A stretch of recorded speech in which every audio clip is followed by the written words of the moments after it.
What makes a nation truly invaluable in the eyes of the world? Is it vast territory, military dominance, or economic power?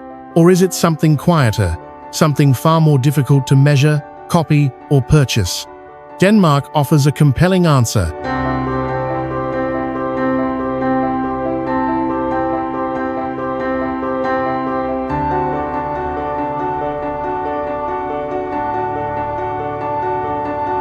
At first glance, it appears to be a modest Nordic kingdom. Orderly cities, calm citizens, and landscapes shaped gently by wind, water, and time. Yet, beneath this understated exterior lies a remarkably resilient system, one built on trust, transparency, and long-term vision. In an era defined by speed, competition, and short-term thinking, these qualities have become exceptionally rare.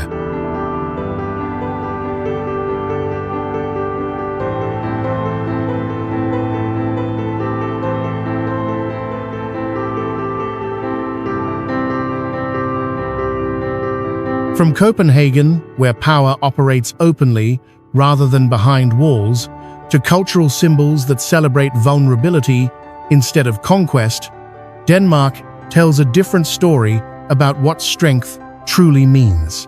Its architecture does not rush toward perfection, often taking generations to complete. Its cities evolve without erasing memory. Its society prepares for crisis, yet chooses to live without fear. Even its relationship with nature reflects restraint, adapting to shifting land and sea rather than attempting to dominate them.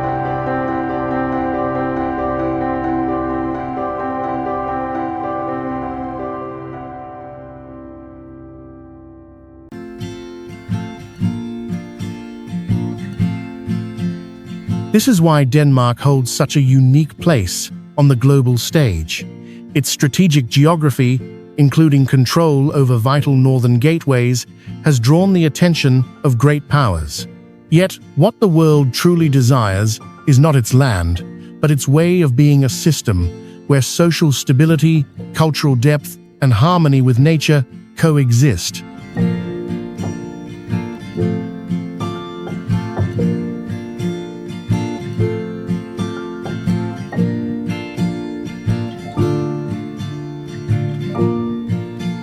To explore Denmark is not merely to travel through beautiful locations, it is to uncover a deeper question. How does a nation remain powerful without being loud, prosperous without losing its soul, and modern without severing its connection to time? This journey is an invitation to discover that answer.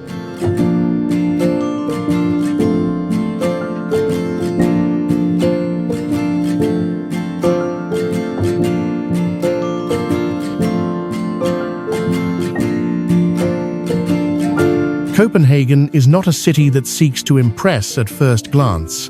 There are no overwhelming skylines or monumental gestures designed to announce power. Instead, its strength reveals itself gradually through order, restraint, and an almost unsettling sense of calm. This is a capital shaped not by spectacle, but by patience.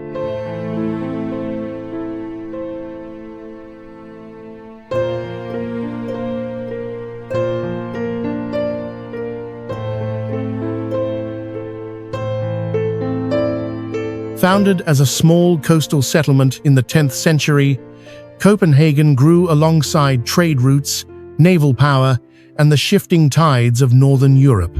Fires, wars, and epidemics repeatedly threatened its existence. Yet the city chose an unusual path of recovery. Rather than rebuilding through grandeur or domination, it rebuilt through careful planning, functional design, and respect for human scale. Each generation added quietly to what came before, never erasing memory, never rushing toward excess.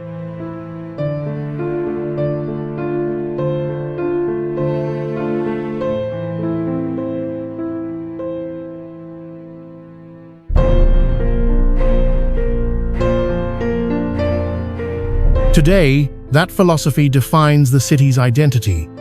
Medieval towers rise beside modern structures without competing for attention. Canals mirror both centuries-old facades and the rhythm of everyday life. Bicycles gliding past, conversations drifting across bridges, routines unfolding with remarkable consistency. Everything appears deliberately placed, neither superfluous nor lacking, creating a rare sense of balance that feels almost engineered.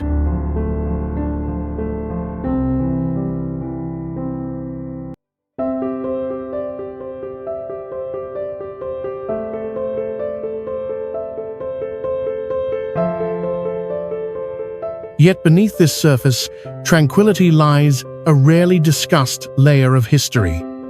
Hidden below Copenhagen's streets is a network of Cold War-era bunkers and tunnels, built for scenarios that were never meant to occur. These underground structures reveal an essential truth about the city's character.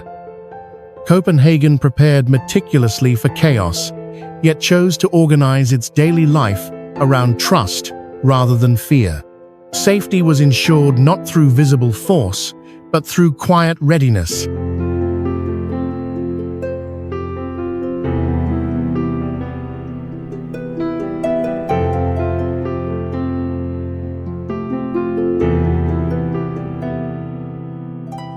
This approach extends beyond infrastructure into the social fabric itself.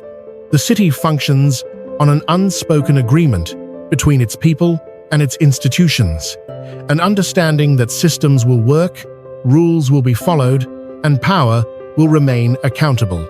It is this invisible architecture of trust that allows Copenhagen to feel both secure and open at the same time.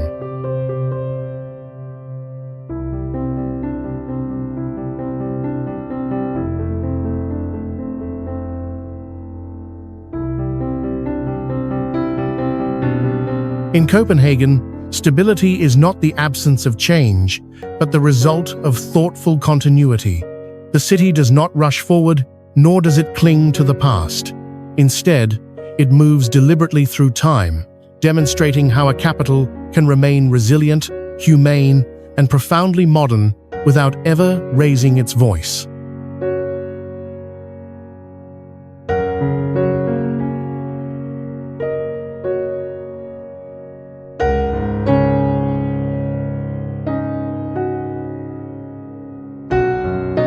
At the very heart of Copenhagen stands Christiansborg Palace, a structure that quietly challenges how the world understands power. It does not rise above the city to dominate it, nor does it hide behind layers of fortification. Instead, it exists almost matter-of-factly solid, accessible, and deeply symbolic.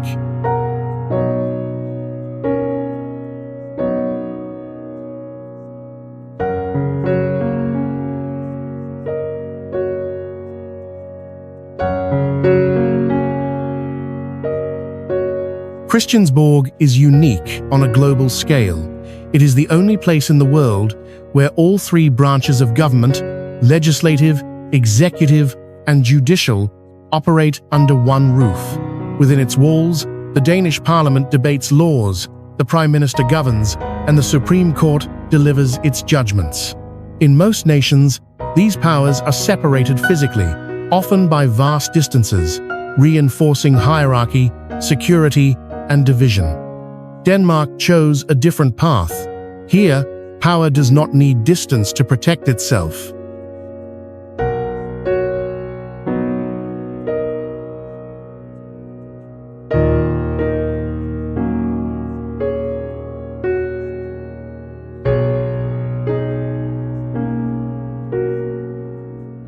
The palace stands as a paradox carved in stone. Authority without intimidation, governance without secrecy. Its halls are not hidden from the public eye. Proceedings are transparent. Spaces are accessible, and symbolism is deliberately restrained. There are no overwhelming displays of dominance, only the quiet confidence of a system that trusts both its institutions and its citizens.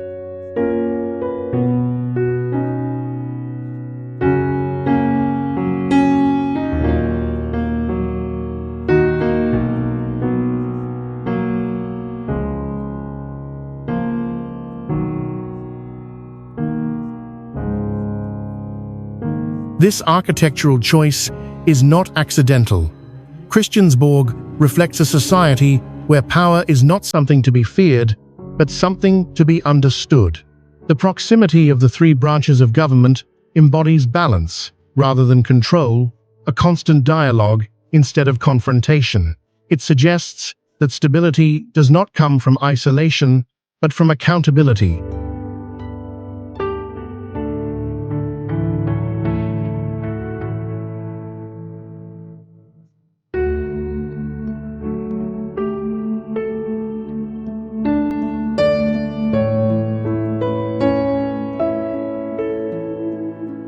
For external observers, this palace represents something far more valuable than political authority.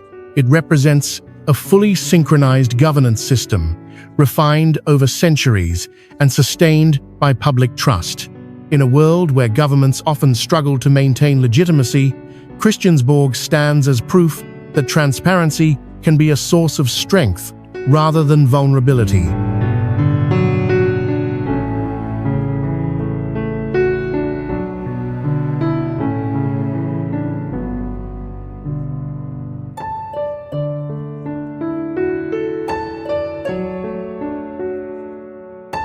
This is why Denmark commands such quiet respect on the global stage.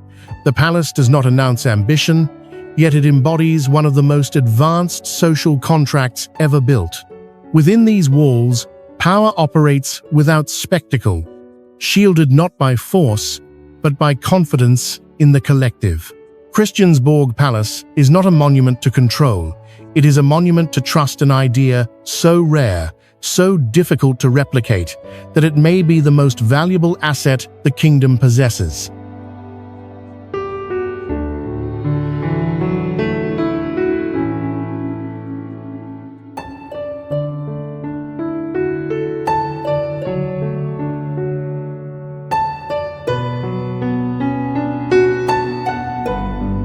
Nyhavn is one of Copenhagen's most recognizable images, yet its true story lies far beyond its postcard-perfect surface.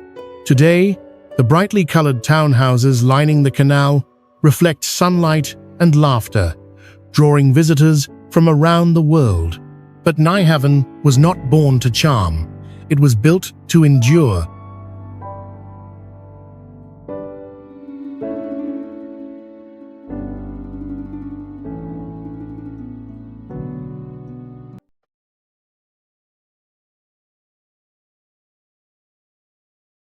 Constructed in the 17th century as a working waterfront, Nyhavn once served as a vital commercial artery of the Danish capital. Wooden ships crowded the canal, unloading spices, timber, and cargo from distant ports. The houses along its banks were practical and affordable, designed to shelter sailors, dock workers, and laborers whose lives were shaped by tides and exhaustion. This was a place of survival, not leisure, where salt-stained clothes, cheap beer, and the raw noise of maritime trade defined daily life.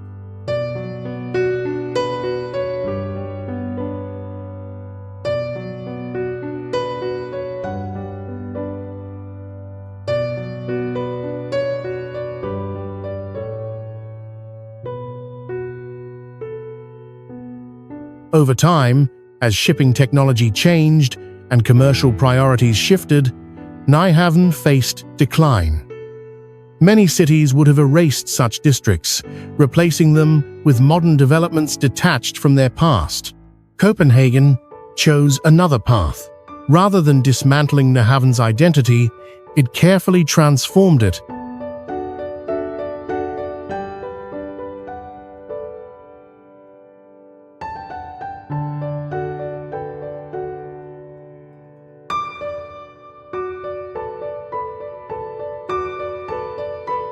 Today, cafes have replaced taverns, and leisure has replaced labor.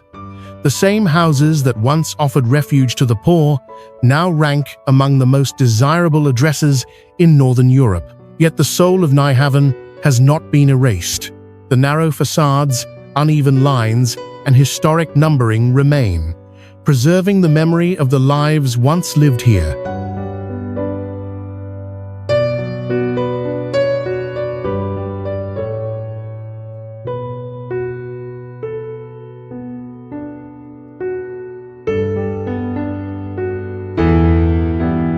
It was within these humble walls, at numbers 18, 20, and 67, that Hans Christian Andersen resided during different periods of his life, writing some of his most enduring tales.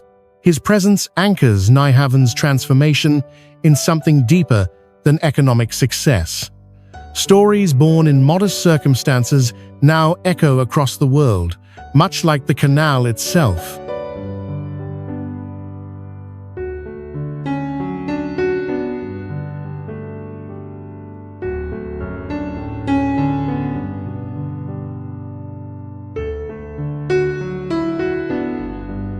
Nyhaven embodies one of Denmark's defining strengths, the ability to elevate value without denying history. Poverty was not forgotten. It was acknowledged, preserved, and reinterpreted. The canal stands as proof that progress does not require erasure. In Nyhaven, memory and modernity coexist, flowing side by side, just as they have for centuries.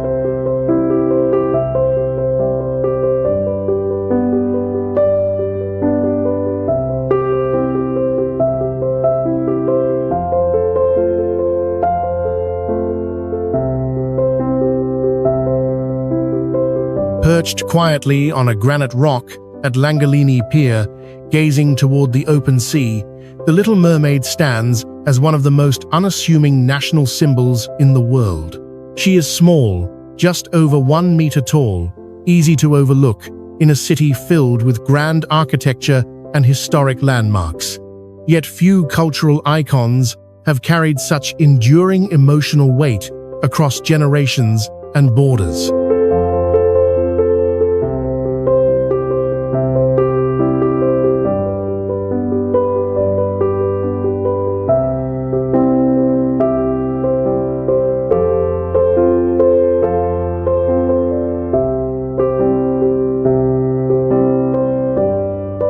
Created in 1913 and inspired by the fairy tale of Hans Christian Andersen, the statue does not celebrate conquest, political power, or national triumph. Instead, it honors longing, sacrifice, and the quiet strength found in vulnerability. This choice alone reveals something profound about the Danish soul. Where many nations erect monuments to victory, Denmark chose a story of unfulfilled love and personal loss as its most recognizable emblem.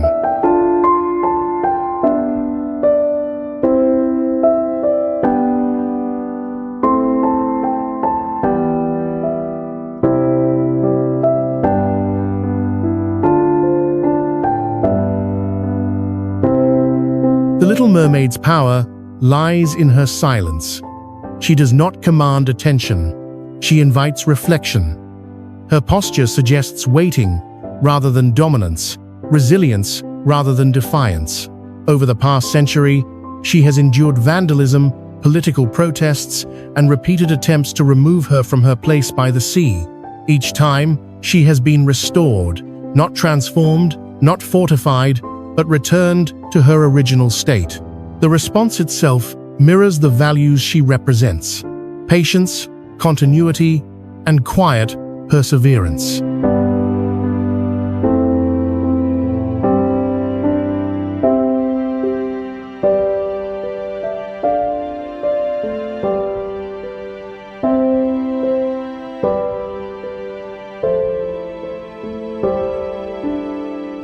To the world, the statue has become inseparable from Denmark's cultural identity. She symbolizes a nation that finds dignity in restraint and meaning in stories rather than spectacle. In a society built on trust and social responsibility, vulnerability is not a weakness. It is a shared human condition.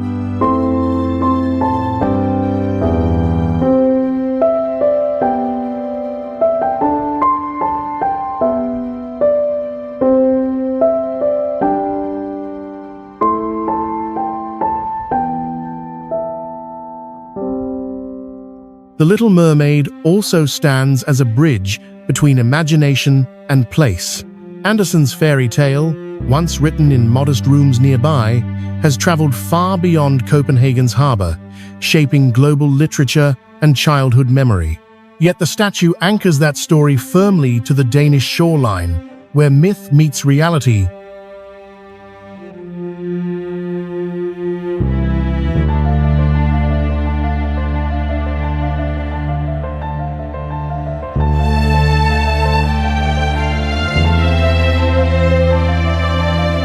In her stillness, The Little Mermaid reminds us that cultural influence does not require scale. Sometimes, the most powerful symbols are the ones that whisper enduring not through force, but through emotional truth that refuses to fade with time.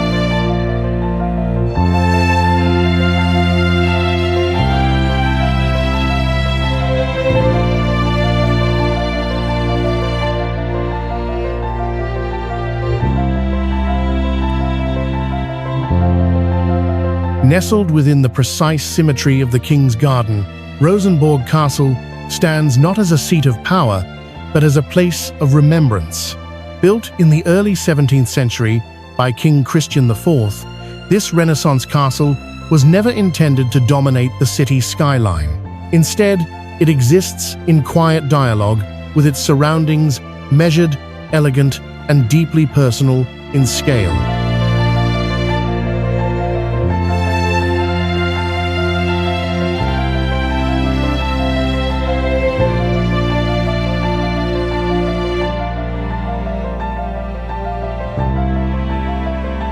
Rosenborg's true significance lies beneath its refined exterior. Within its thick stone walls rests one of Denmark's most carefully guarded treasures, the royal regalia. Crowns forged centuries ago, orbs and scepters shaped not to proclaim absolute rule, but to symbolize responsibility and continuity. These artifacts are not sealed away as relics of a distant past. On rare ceremonial occasions, they are still worn by the monarch, forming a tangible link between a 400-year-old history and the present day.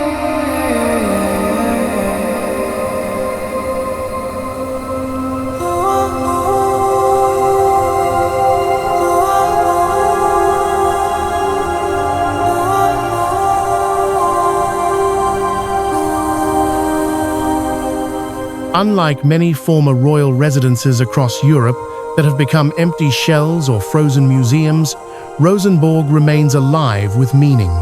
Each room tells a story not of conquest, but of adaptation. The Danish monarchy survived by evolving, by relinquishing absolute authority while preserving symbolic unity. Rosenborg embodies this delicate balance, where tradition is protected without becoming oppressive.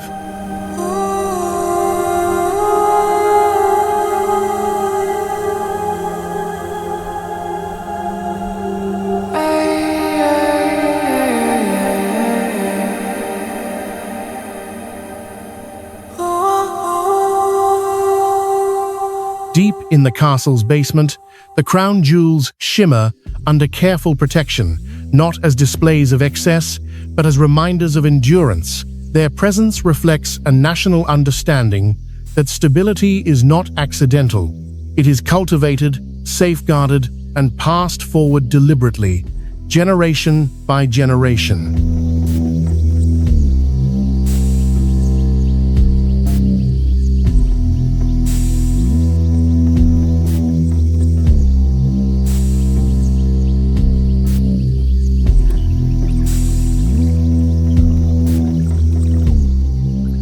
The surrounding gardens reinforce this philosophy.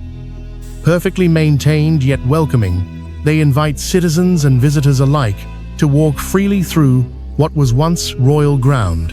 This openness reflects a broader social contract, one in which heritage belongs not only to institutions, but to the people themselves.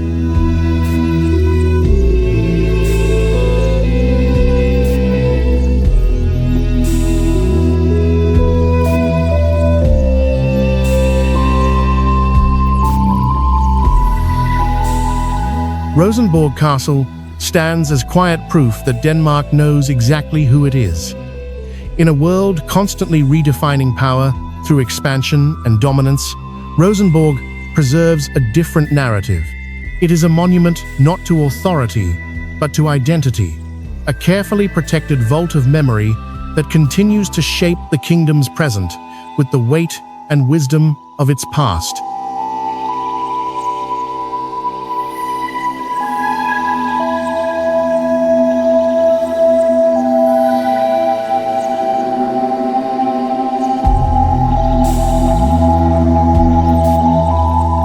Rising above the Amalienborg district, the marble church dominates Copenhagen's skyline with a presence that feels both monumental and restrained.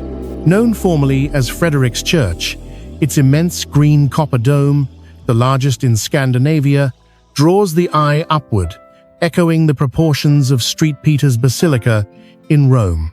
Yet, its true story is not one of grandeur, but of patience.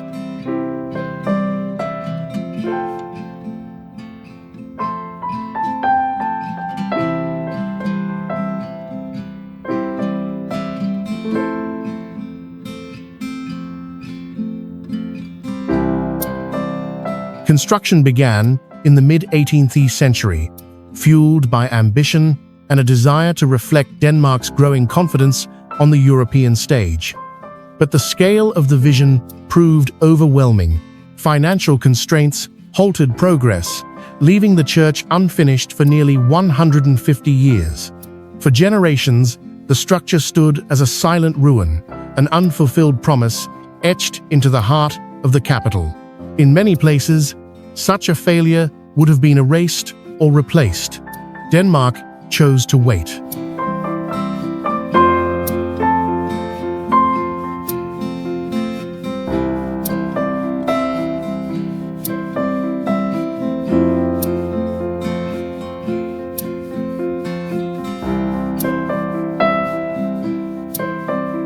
When construction finally resumed in the late 19th century, it was not driven by urgency, but by continuity.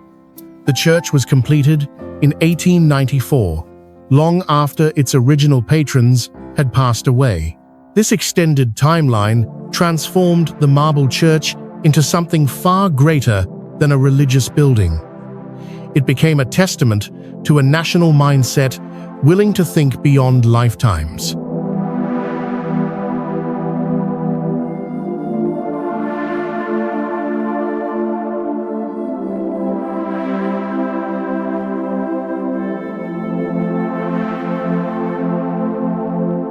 Inside, the vast interior offers a moment of stillness. Soft light filters across frescoes and stone, creating an atmosphere of calm rather than dominance. The space invites reflection, not awe for its own sake. It mirrors the Danish approach to faith, governance, and design, quietly profound, never rushed.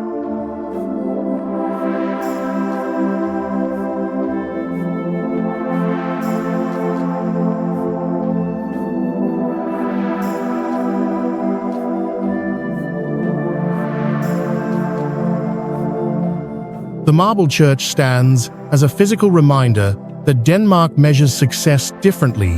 While many global powers operate on short political or economic cycles, this structure embodies a culture prepared to invest in outcomes it may never personally witness. Completion mattered, but only when the time was right.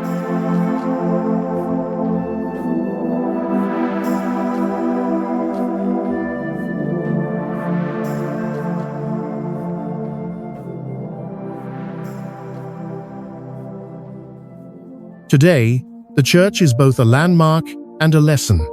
It teaches that quality of life, civic pride, and cultural depth are not built through speed or spectacle. They are achieved through restraint, perseverance, and the rare willingness to allow time itself to become a collaborator.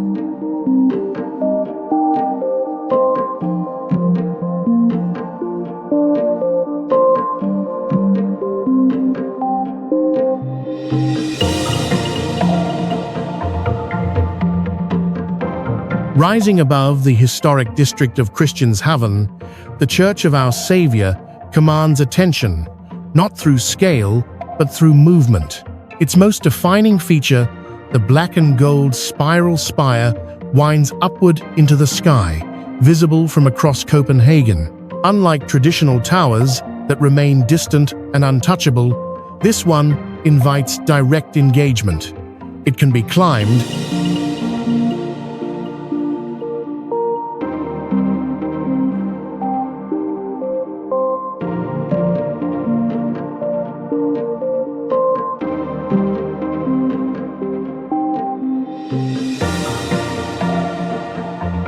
completed in 1752, the church's exterior staircase coils around the spire, leading visitors step by step toward a panoramic view of the city. With each ascent, the Baltic wind grows stronger, the ground below feels farther away, and the relationship between body, architecture, and landscape becomes unmistakably physical. This is not a passive experience of faith or design. It demands courage and rewards it with perspective.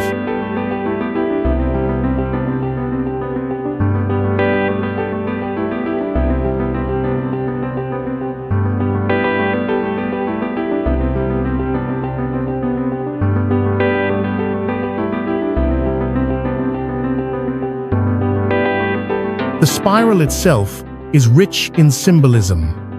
Rather than rising straight upward, it follows a winding path, suggesting that progress, spiritual or societal, is rarely linear. The climb mirrors the Danish approach to life, deliberate, balanced, and closely connected to the surrounding world. Standing at the top, with the city spread out in every direction, one feels both exposed and secure, suspended between earth and sky.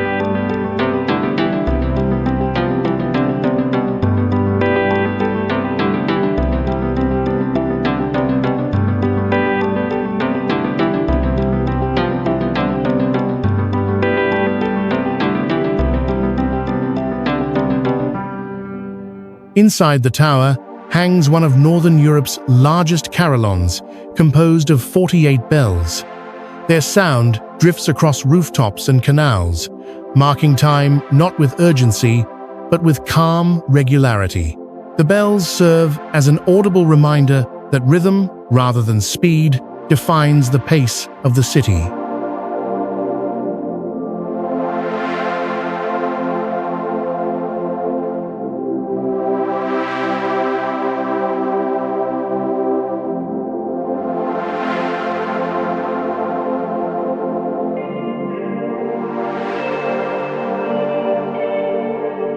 The Church of Our Saviour represents a uniquely Scandinavian harmony between ambition and humility. It reaches for the heavens without severing its connection to the streets below. The structure does not isolate worshippers from their environment. It places them within it, exposed to wind, height, and uncertainty.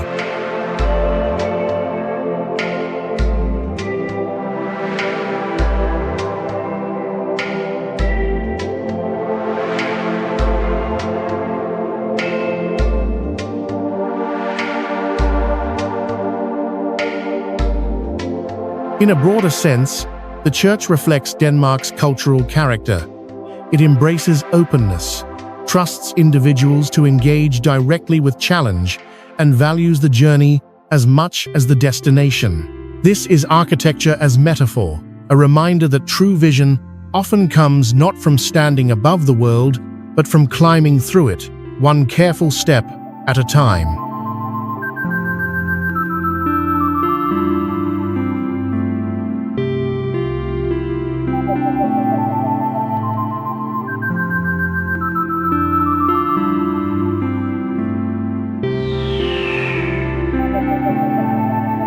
Situated between Copenhagen's central station and City Hall, Tivoli Gardens occupies a rare and improbable space in the modern city. Opened in 1843, it is one of the oldest amusement parks in the world, yet it feels neither outdated nor overtaken by time. Tivoli does not compete with the surrounding city, it softens it. From its earliest days, Tivoli was conceived not merely as entertainment, but as a social sanctuary.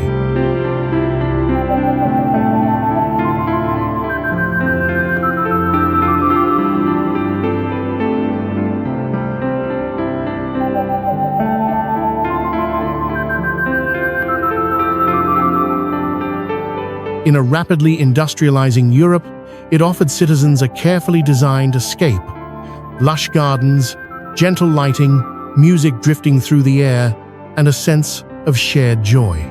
This balance between pleasure and atmosphere would later inspire Walt Disney, who visited Tivoli and recognized something missing from the chaotic carnivals of his own country: elegance, order, and emotional warmth. What makes Tivoli remarkable is its refusal to abandon its past in pursuit of novelty.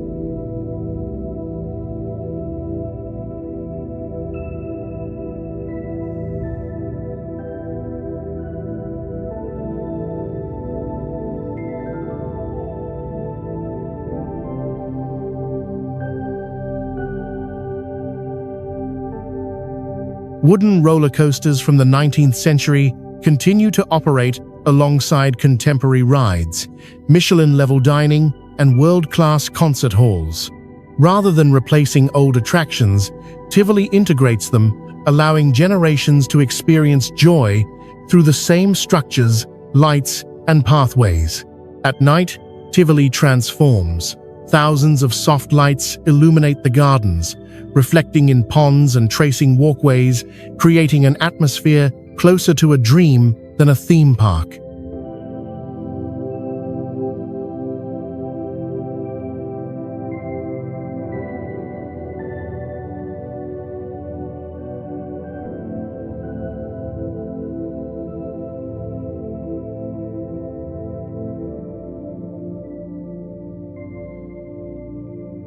This carefully cultivated ambience reveals Denmark's unique understanding of happiness, not as excess or stimulation, but as comfort, beauty, and belonging. Tivoli also represents a deeper national philosophy. It is proof that joy can be commercialized without being hollowed out, that tradition can remain profitable without becoming artificial.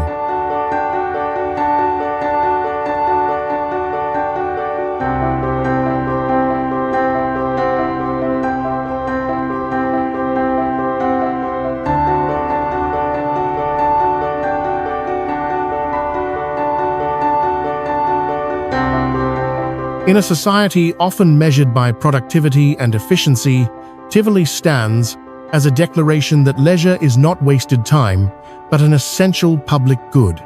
More than an attraction, Tivoli Gardens is a living archive of collective memory. It protects the inner child of a nation while adapting quietly to the present. In doing so, it demonstrates that true prosperity is not found in constant acceleration, but in the ability to preserve wonder across centuries.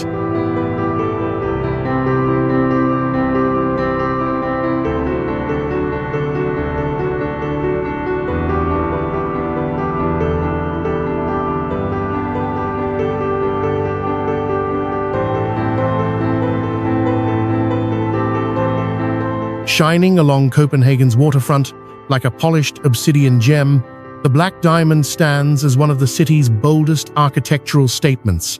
Completed in 1999 as a modern extension of the Royal Library, its sharp angles, tilted facade, and reflective black granite immediately set it apart from its historic surroundings. Yet its purpose is not to dominate the skyline, but to engage in dialogue with it.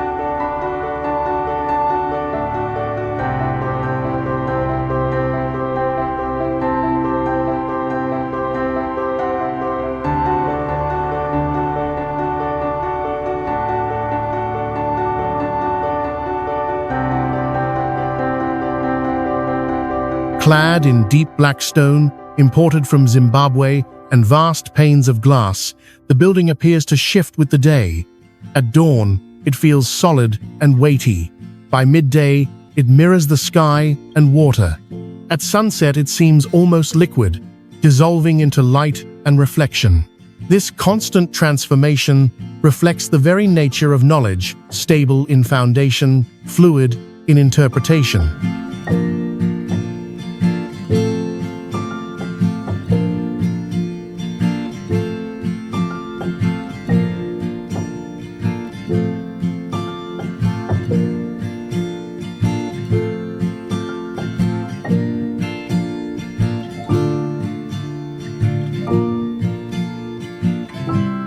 Black Diamond is physically connected to the original 1906 library by a series of sky bridges, creating a literal bridge between centuries.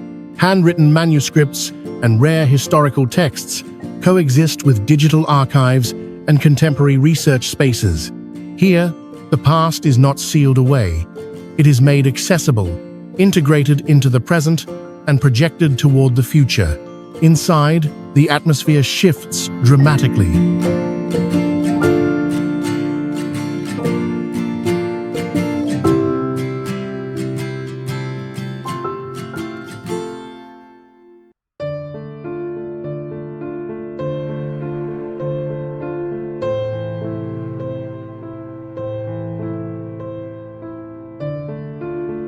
A vast, light-filled atrium opens upward, its curved ceiling guiding the eye toward the harbor. The space functions as a public sanctuary rather than a silent archive. Students, scholars, and visitors move freely, emphasizing that knowledge in Denmark is not reserved for elites, but shared as a civic resource. The Black Diamond represents a national belief that intellectual capital is among a country's most valuable assets.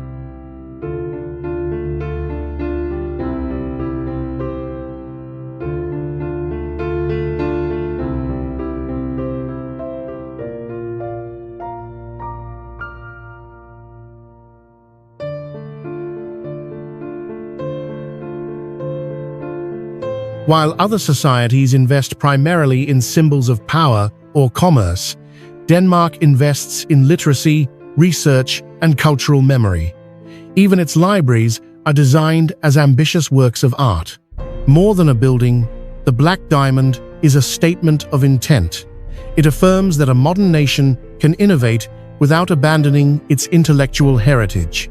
In choosing to make knowledge visible, accessible, and architecturally celebrated, Denmark signals that the true wealth of a society lies not in what it owns, but in what it understands and how openly it chooses to share it.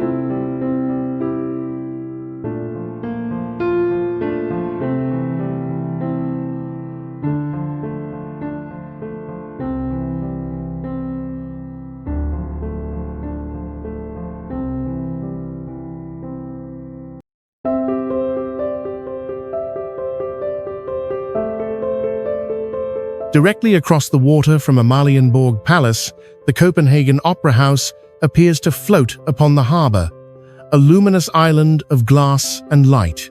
As dusk settles over the city, its massive roof extends outward like a protective wing, casting long shadows across the water.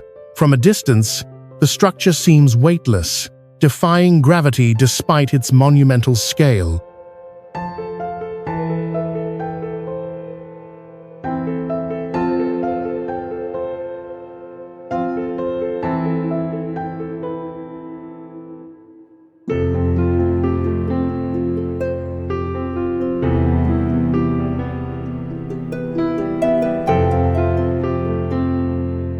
Completed in 2005, the Opera House is among the most technologically advanced and expensive cultural institutions ever built.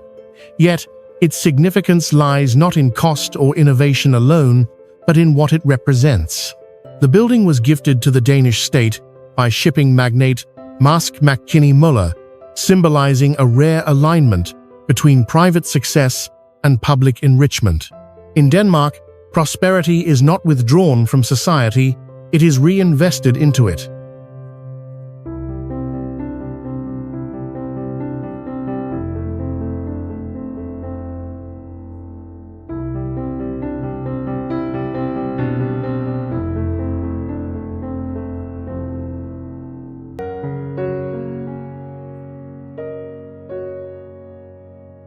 The Opera House stands on the island of Holmen, a former naval shipyard once defined by industrial labor and maritime production. Its transformation into a center for art and performance reflects a broader national narrative.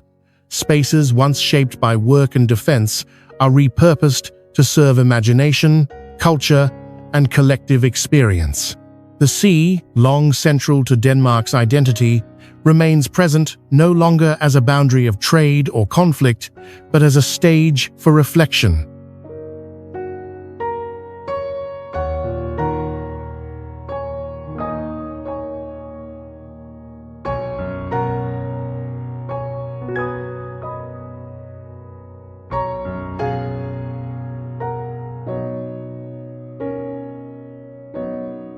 Inside, the contrast is striking. Warm wood, precise acoustics, and carefully balanced proportions create an atmosphere of intimacy within a vast hall.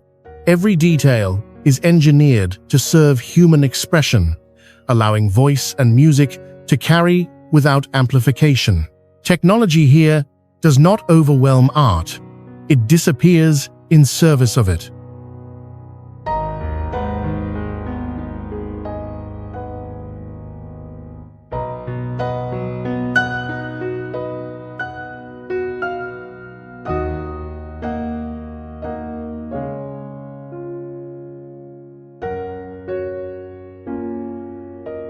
Globally, the Opera House is often cited as a symbol of Denmark's social cohesion. It suggests a society confident enough to place its most ambitious cultural institutions at the center of public life. Art is not treated as luxury, but as infrastructure essential to a healthy, thoughtful nation. The Copenhagen Opera House stands as a reminder that true prosperity is measured not only by efficiency or output, but by the spaces a society creates for beauty, emotion, and shared meaning.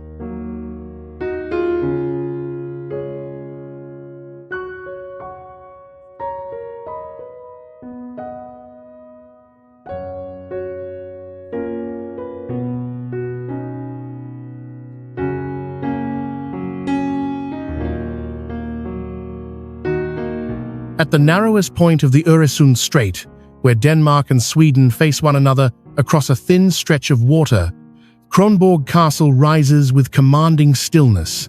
For centuries, this fortress stood as Denmark's iron gate, controlling the flow of maritime traffic between the North Sea and the Baltic. Every ship that passed was forced to slow, submit, and pay tribute. Geography itself became power.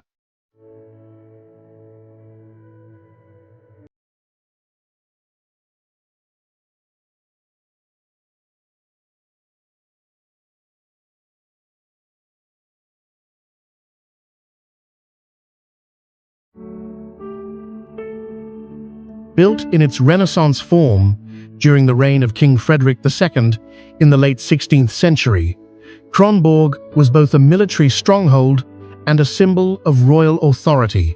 Its walls, towers, and vast Great Hall projected dominance over Northern Europe's most lucrative shipping route. Yet Kronborg's influence would ultimately extend far beyond trade and taxation.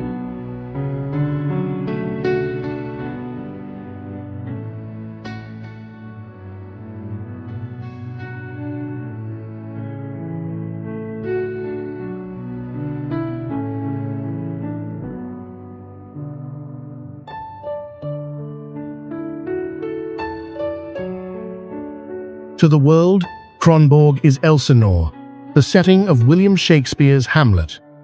Though Shakespeare likely never set foot within these walls, his tragedy immortalized the castle in global imagination. Fiction and history fused, transforming a strategic fortress into one of the most recognizable literary landscapes on Earth. Few places so perfectly embody the coexistence of myth and reality.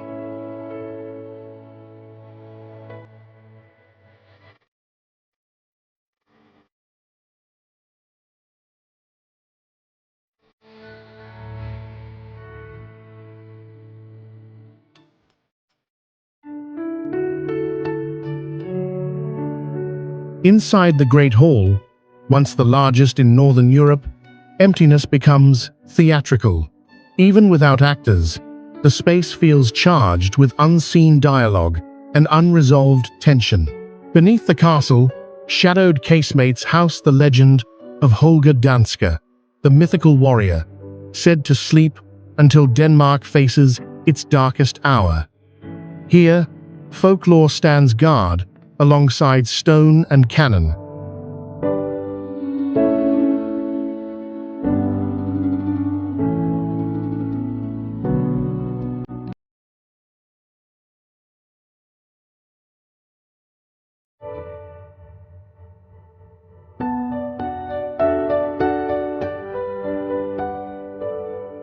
Kronborg's dual identity reveals something essential about Denmark. Power is not erased when it becomes symbolic, it is refined. The fortress no longer commands ships, yet it governs memory, culture, and imagination. Control has shifted from physical force to narrative presence.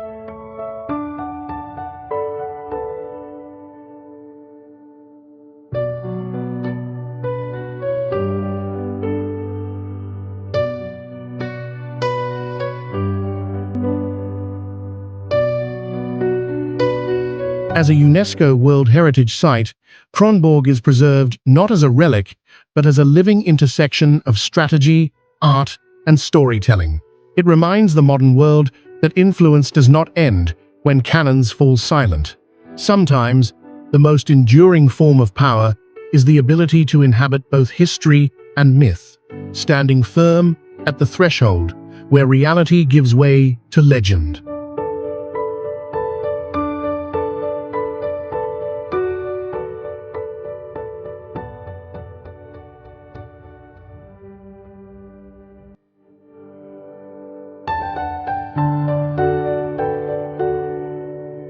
In the flat marshlands of southwestern Jutland lies Ribe, a city where time does not rush forward, but settles gently into stone and timber. Founded around the year 700, Ribe is the oldest surviving town, not only in Denmark, but in all of Scandinavia. Long before Copenhagen emerged as a capital, Ribe stood as a center of trade, faith, and early urban life, at the edge of the Viking world.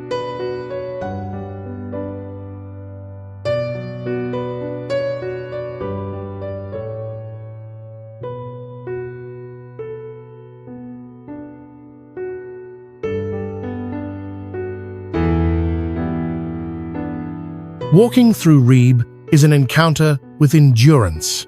Narrow cobblestone streets curve between half-timbered houses that lean subtly with age, their colorful facades shaped by more than 13 centuries of wind, rain, and human presence. This is not a town preserved behind glass. It is a living settlement where daily routines unfold against a backdrop of extraordinary continuity.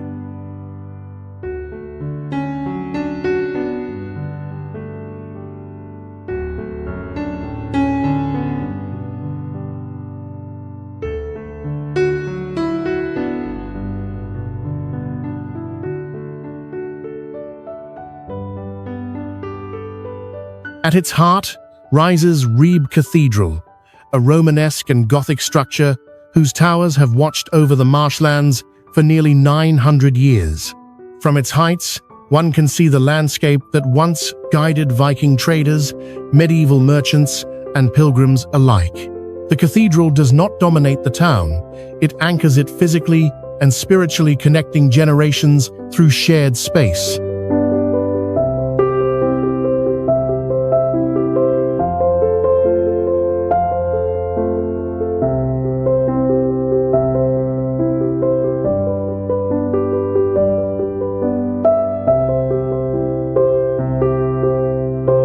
Ribe's relationship with time is also written on its rooftops.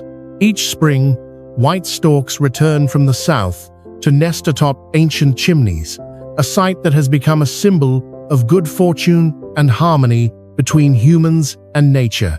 These towering nests are not decorative additions, but accepted companions, reinforcing the town's quiet agreement with the natural world.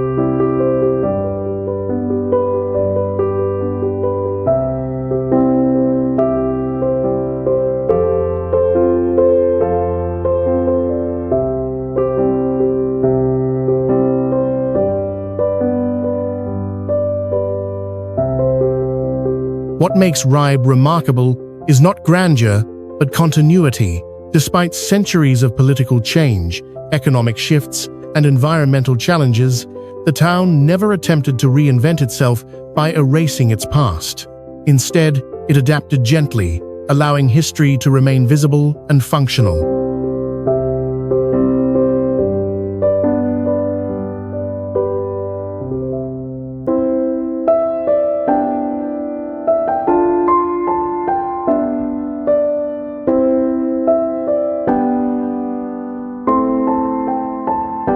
In Ribe, the past is not a memory, it is an environment. The town reminds us that true resilience is not found in constant transformation, but in the ability to carry time forward without losing balance. It stands as a rare example of how human life can remain rooted, meaningful, and whole across more than a millennium.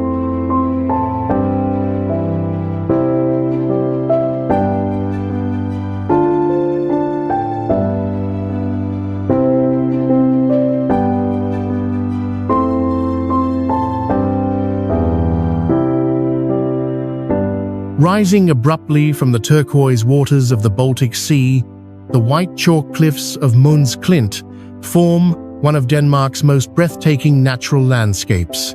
Stretching along the eastern edge of the island of Møn, these sheer walls climb to heights of over 120 meters, creating a dramatic boundary between land, sea, and sky.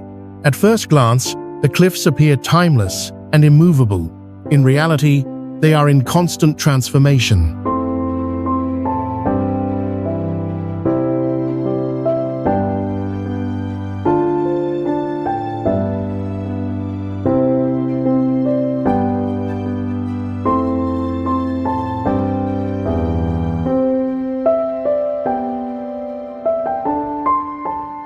Mons Klint was formed more than 70 million years ago from the compressed remains of microscopic marine organisms.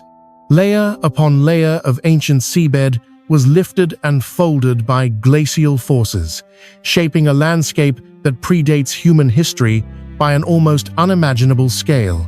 To stand at the edge of the cliffs is to confront deep time, a reminder that human civilizations occupy only a fleeting moment in Earth's long narrative.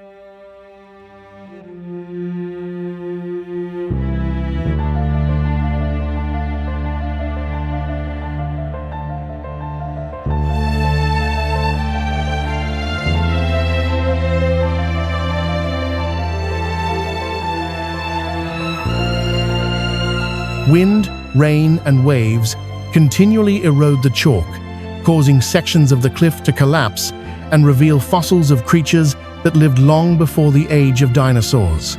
This slow process of decay is not seen as loss, but as revelation.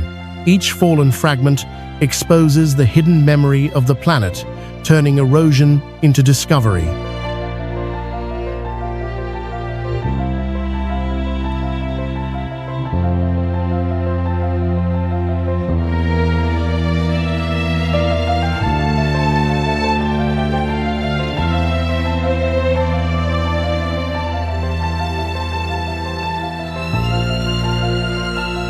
Above the cliffs, ancient beech forests cling to the edge, their roots gripping the fragile chalk with quiet determination.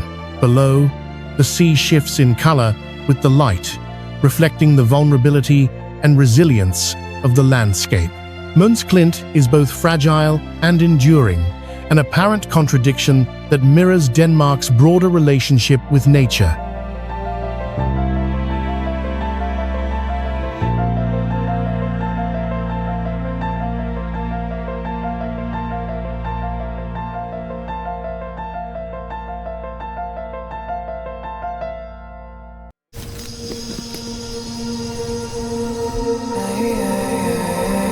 To the world, Mons Klint represents more than scenic beauty.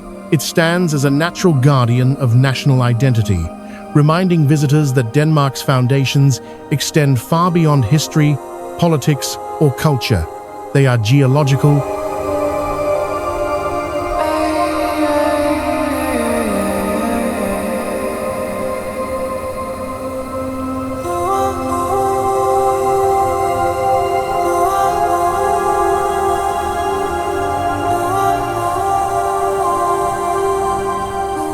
In choosing to protect this landscape rather than exploit it, Denmark affirms a long-term vision that values continuity over control.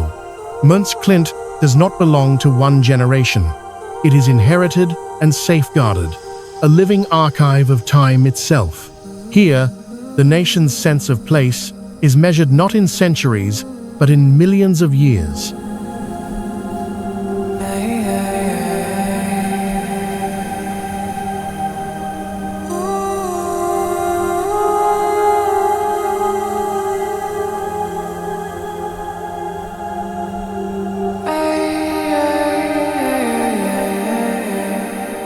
At the northernmost tip of Denmark, a narrow stretch of sand extends into the sea, marking one of the most remarkable natural boundaries in Europe. This is Grenland, the meeting point of two great bodies of water, the Skagerrak and the Kattegat, where the North Sea and the Baltic Sea collide in a continuous, rhythmic confrontation.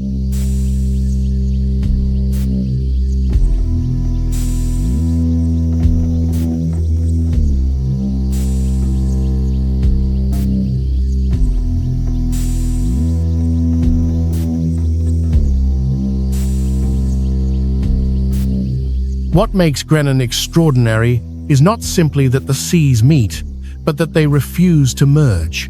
Differences in temperature, salinity, and density create a visible line on the surface, where waves crash against one another yet remain distinct. Standing at the tip of Grenland, one can watch currents clash without blending, a rare phenomenon that captures both scientific curiosity and symbolic meaning.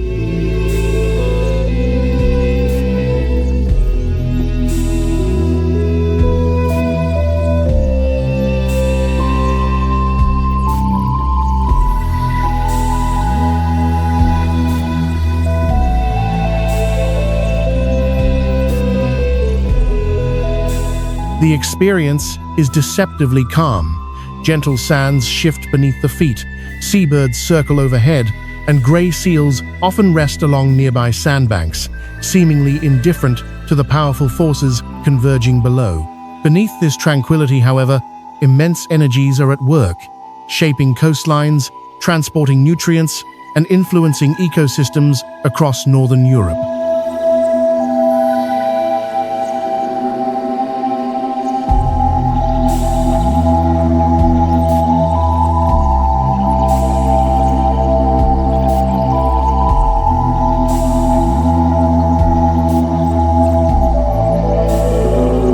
Grenland has long held navigational and cultural significance. For centuries, sailors approaching these waters faced unpredictable currents and shifting sands, making the point both a guide and a warning.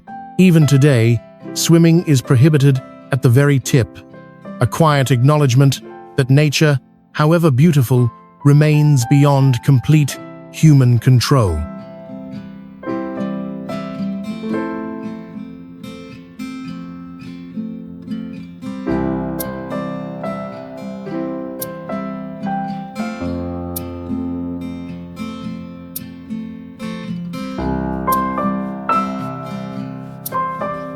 Symbolically, Grenland reflects a deeper aspect of the Danish identity.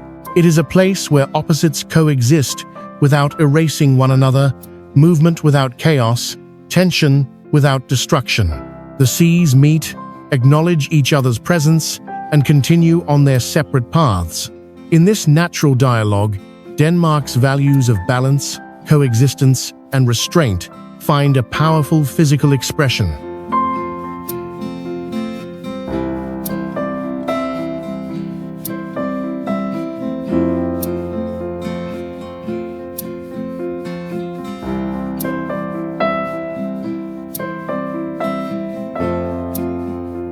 To witness Grenland is to understand that borders need not be lines of conflict. They can be spaces of interaction, rhythm, and mutual respect. In a world increasingly defined by division, this narrow tongue of sand offers a different vision, one where forces collide, yet harmony endures.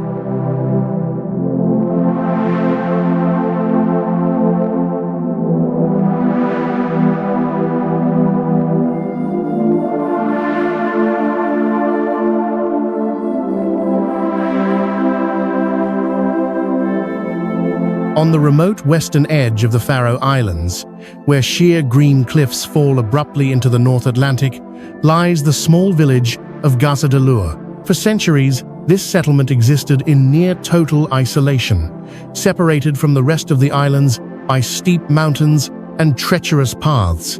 That isolation preserved something rare in the modern world, a landscape where human life adapted quietly to nature rather than reshaping it.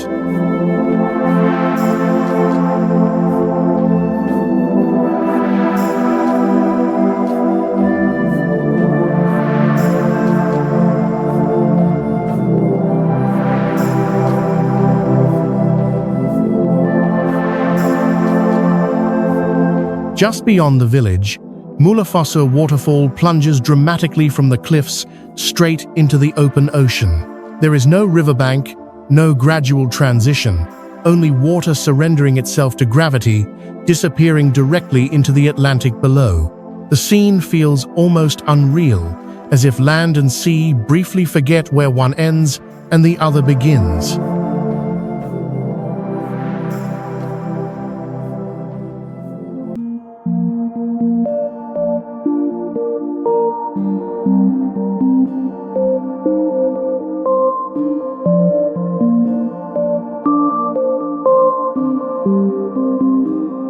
Above the waterfall, sheep graze calmly on the grass, seemingly unaware of the abyss nearby. Below, waves crash relentlessly against the rocks, carrying the raw force of the North Atlantic. The contrast is striking. Serenity balanced on the edge of chaos. Múlafossur is not framed or softened for visitors. There are no barriers, no platforms, only wind, water, and scale.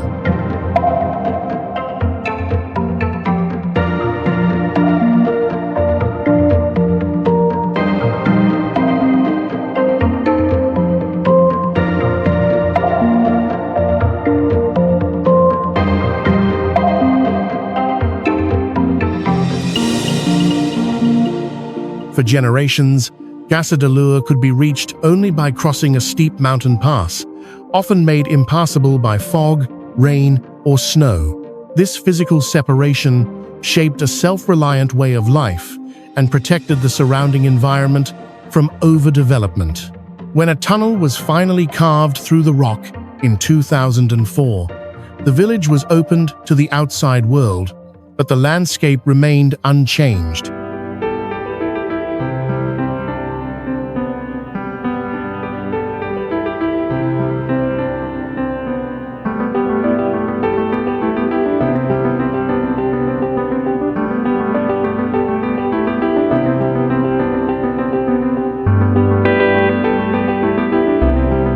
This balance defines the deeper meaning of Gásadalur and Múlafossur.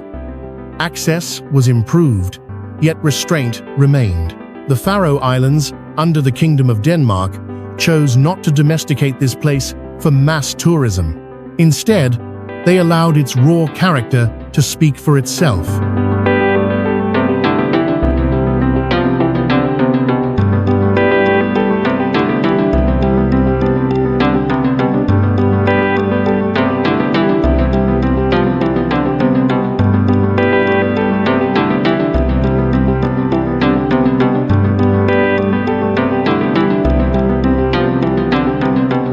To stand before Múlafossur is to witness nature without mediation.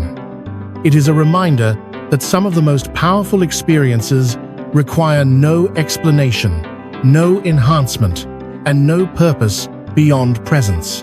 In this edge-of-the-world landscape, Denmark's true wealth is revealed not in what it controls, but in what it chooses to leave untouched.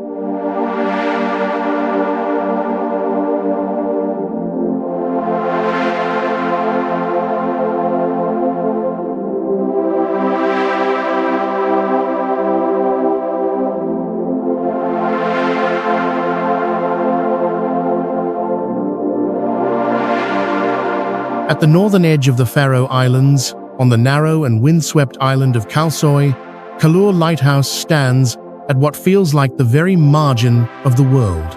Reaching it is not simple. The journey requires a long trek across emerald green ridges, where steep cliffs plunge dramatically into the Atlantic on both sides.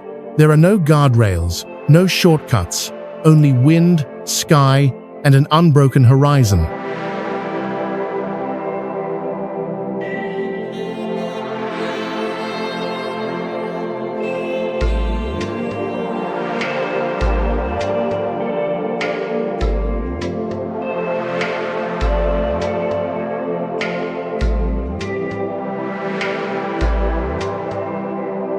Built in 1927, the lighthouse itself is modest in scale. A simple white structure with a red roof, it lacks the monumental presence often associated with maritime beacons. Yet its power lies entirely in its setting. Perched high above violent seas, Kailua does not dominate the landscape. It submits to it, standing as a quiet witness to forces far greater than human design.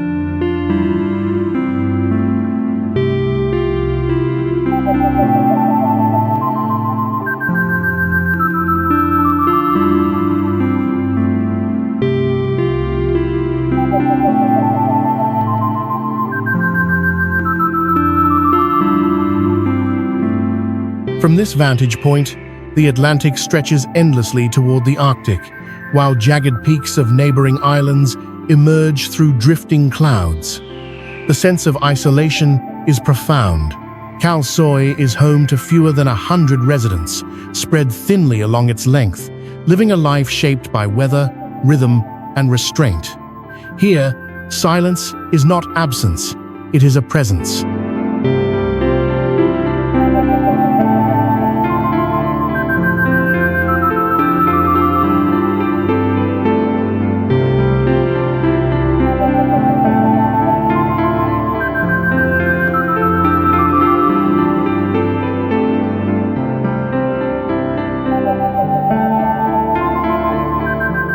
The lighthouse once served as a vital guide for ships navigating treacherous northern waters. Today, its function has become largely symbolic. Kailua marks not only a navigational point, but a philosophical one, the edge where human ambition yields to acceptance. There is no road beyond it, no further destination to reach.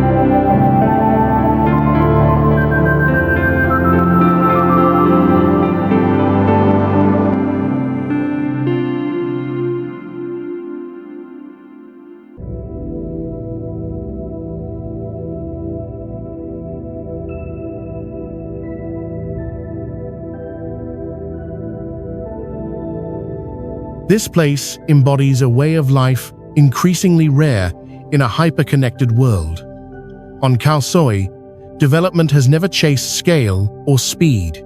Instead, the island preserves space for wind, for solitude, for perspective. The lighthouse exists not to conquer darkness, but to coexist with it.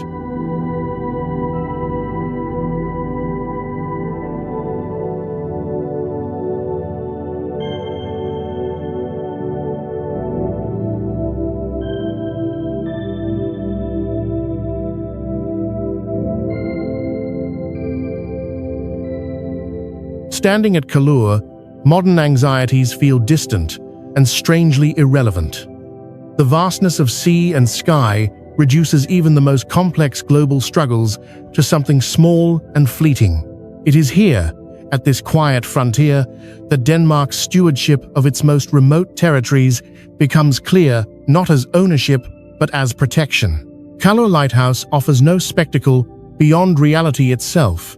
It asks nothing from the visitor except presence, and in return, it grants something increasingly precious: clarity at the edge of the world.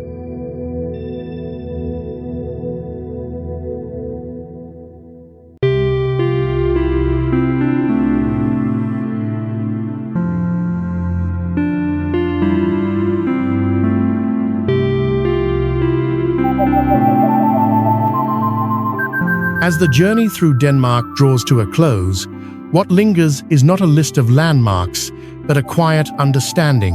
From the ordered calm of Copenhagen to the wild edges of the Faroe Islands, each place has revealed the same underlying principle, expressed in different forms.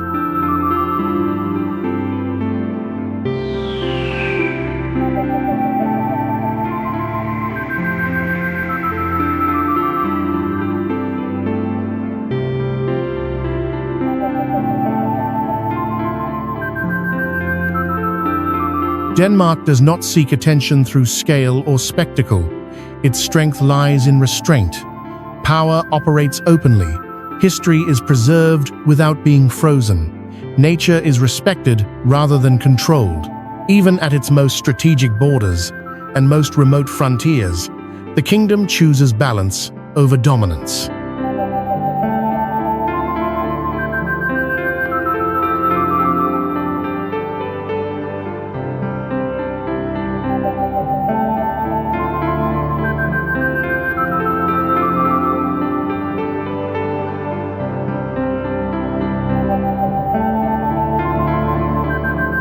This is why Denmark occupies such a unique place in the global imagination. It offers a vision of modern society, built on trust, patience, and long-term thinking, values that have become increasingly rare in a world driven by urgency and competition. The idea that the world might want to buy Denmark was never about land. It was about a way of thinking, a system shaped slowly, protected carefully, and sustained through collective responsibility.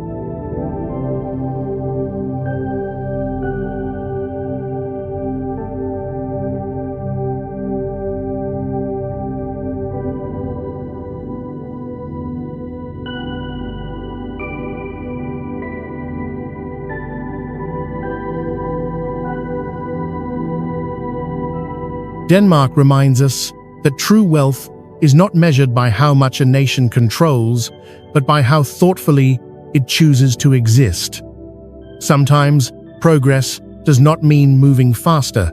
Sometimes it means knowing when to stand still.